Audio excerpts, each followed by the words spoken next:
திருவோடுகாய் மரம், the beggar's bowl tree, calabash tree, Crescentia cujet. இது இதோடைய தாவரவியல் பெயர். The botanical name of this small tree is Crescentia cujet. இது தென் அமெரிக்காவில் வெப்பமண்டலம் மற்றும் மிதவெப்ப மண்டலத்தில் காணப்படுற ஒரு செடி. It's a native of South America and it is found in tropical and subtropical places. இது ஒரு சின்ன மரமாக தான் இருக்கும், 10 மீட்டர் உயரத்துக்கு தான் வளரும். It's a small tree that grows only up to 10 meters. இந்த மரத்தோட பட்டை ரொம்ப மென்மையாக இருக்கும், அதே மாதிரி வெண்சாம்பல் நிறத்தில் காணப்படும். The bark of this tree is very soft and it is in grey color. இந்த மரத்தில் இலைகளும் பூக்களும் வருடம் முழுவதும் காணப்படும்.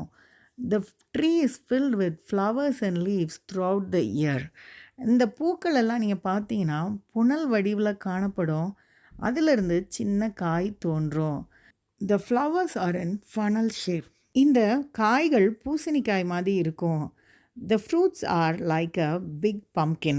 இந்த காய்களோட ஓடு நல்ல உறுதி ஆகணுன்றதுக்காக 7 மாதம் வரைக்கும் இந்த காய்கள் மரத்திலே இருக்கும். The fruits stay in the tree for about 7 months so that the fruit cover gets hard.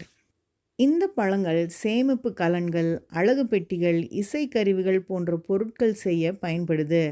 This fruit is used to make storage boxes, ornamental boxes, musical instruments, etc.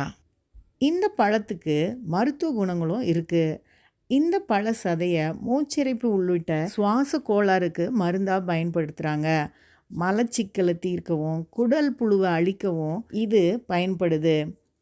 அது மட்டும் இல்லாமல் வயிற்றெரிச்சலை கட்டுப்படுத்த நாட்டு மருத்துவத்தில் இது பயன்படுது. It has medicinal value. It is used in traditional medicine to cure shortness of breath. It is a good laxative and deworming medicine. It is a good medicine for diarrhea too. Colombia தேசத்தில் நல்ல முத்தின காயை 2 பிரித்து இது உள்ள கற்கள், மணிகள், விதைகள், உடைந்த கண்ணாடி போன்றவற்றை போட்டு இதை ஒரு இசைக்கருவியாக பயன்படுத்துகிறாங்க. In Colombia, the dried fruits is halved and then partially filled with either stones, beads, seeds, broken glass or a combination and are used to keep rhythm. Latin அமெரிக்க நாடுகளில் இதை ஒரு குறிப்பிட்ட விதையால் நிரப்பி இதில் ஒரு கைப்பிடி வச்சு இதை மொராக்கஸ் அப்படின்ற ஒரு இசைக்கருவியாக பயன்படுத்துகிறாங்க. In Latin America, it is filled with a certain seed and it is given a handle and called as maracas. ஆப்பிரிக்க நாடுகளில் இதை இசைக்கருவியாகவும் அழகு பொருளாகவும் பாத்திரங்களாகவும் பயன்படுத்துகிறாங்க. In African countries, it is used as a musical instrument, ornamental things and also as vessels. நம்ம எப்படின்னா திருவோட ஒரு வறுமையின் சின்னமாக, அதாவது துறவிகளும் யாசகர்களும் இதை பயன்படுத்துறதுனால அப்படி யோசிச்சுட்டு இருந்தோம். ஆனால் இதுக்கு நிறைய மருத்துவ பயன்கள் இருக்குது.